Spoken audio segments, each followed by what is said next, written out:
Cold doesn't kill you slowly. It kills you the moment the fire does. And right now, yours has maybe 2 hours left. You crouch over the pit, feeding it twigs it doesn't need yet, because your hands need something to do besides shake. The wood pile beside you is down to its last few armfuls. Outside the ring of light, the wind hasn't stopped in 3 days. The nearest trees are half a day's walk. You will not make that walk in the dark. And somewhere behind you, someone has already stopped shivering. This isn't the first night the fire has run low. It's the 20th, maybe the 40th. You stopped counting somewhere in the second month of winter. But tonight the wind is worse, the wood is thinner, and the youngest member of your group hasn't stopped shivering in an hour. Until now, and that's worse. Every night like this is a test. Tonight might be the one your camp fails. 12 hours earlier, the sun, thin and low, barely worth the name, is still up, and the fire is roaring high enough that you don't have to think about it. This is the good part of the day, and you know it while you're living it.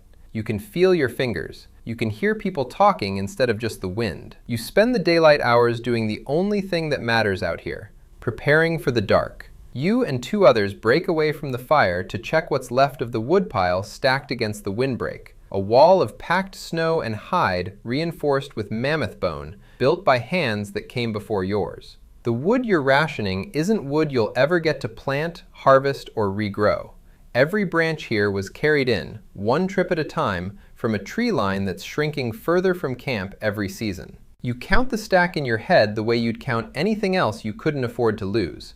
22 branches, maybe 23 if you count the one that's more rot than wood. Beside you, the Firekeeper, an older woman who has outlived 2 winters most people here haven't, runs her hand along the stack and doesn't say anything for a long moment. That silence tells you more than words would. A boy named for his grandfather, barely old enough to carry his own share of wood, asks her the question you're all thinking and none of you are asking. Is it enough? She doesn't lie to him. She tells him it depends on the wind. Out here, that's the only honest answer anyone gives. You spend what's left of the light doing the smaller, unglamorous work of survival, checking hide wrappings for gaps, packing snow against the base of the windbreak where the cold finds its way in first, moving the youngest members of the group toward the center of camp, where the walls of bodies and bone will do what the fire can't reach. None of it feels urgent while the sun is still up. That's exactly the problem. None of you know it yet, standing in the last of the daylight, but by the time the sky goes fully dark, that stack of wood will be down to almost nothing, and the tree line that could save you will be a half day away in the one direction you can't safely travel at night. The sun drops fast out here. You've learned that the hard way. One moment there's still color in the sky, and the next, the cold moves in like it's been waiting.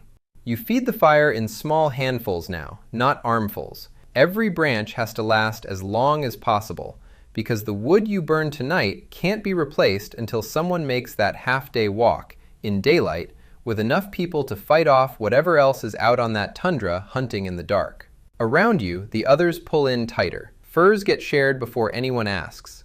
The youngest one gets moved closest to the flame, not because anyone says it out loud, but because everyone already knows who the cold takes first. An hour into full dark, a smaller crisis hits before the real one does.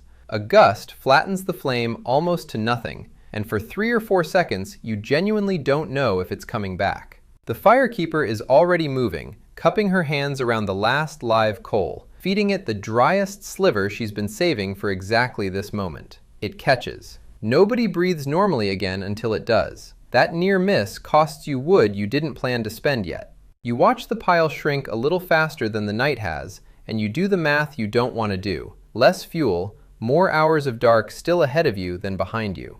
You watch the Firekeeper's hands as she rebuilds the flame smaller and hotter, coaxing more heat out of less fuel, a skill that took her a lifetime to learn, and one your camp's survival depends on tonight specifically. She's done this before. That's the only reason any of you are still warm right now. Stop for a second. No walls, no door you can lock, no thermostat, no blanket you didn't have to carry here yourself. Just a shrinking pile of sticks between you and a cold that has already taken people you knew. That's not a metaphor. That's just Tuesday, 40,000 years ago. By midnight, the pile is gone. Not low, gone. What's left is embers, and embers don't last. The wind picks up. The youngest one has stopped shivering, which should be a relief, and isn't. You've heard the Firekeeper say that's the moment the body starts giving up trying to stay warm. Someone breaks a spear shaft for fuel. Someone else strips bark off a tool handle they can't afford to lose either. You burn what you have because the alternative is worse, and you do the math without wanting to. 2 hours of fuel, maybe 3, against a night that isn't close to over. The boy who asked if it would be enough is the one who finds the last real answer. A scrap of dried hide fat someone had been saving for tomorrow's food, not tonight's fire. He hands it over without being asked twice. It burns hotter and faster than wood, and everyone knows exactly what it's costing tomorrow to buy tonight. The Firekeeper doesn't sleep. She never does on nights like this. She feeds the coals one sliver at a time, stretching minutes the way she's stretched them every winter she's survived. And there have been more of those than anyone else in this camp can claim. You watch her face in the low light and realize she isn't calm because she isn't scared. She's calm because she's done the math 100 times before, and she's still here to do it again. Somewhere past the ring of firelight, something moves. Nobody says it out loud.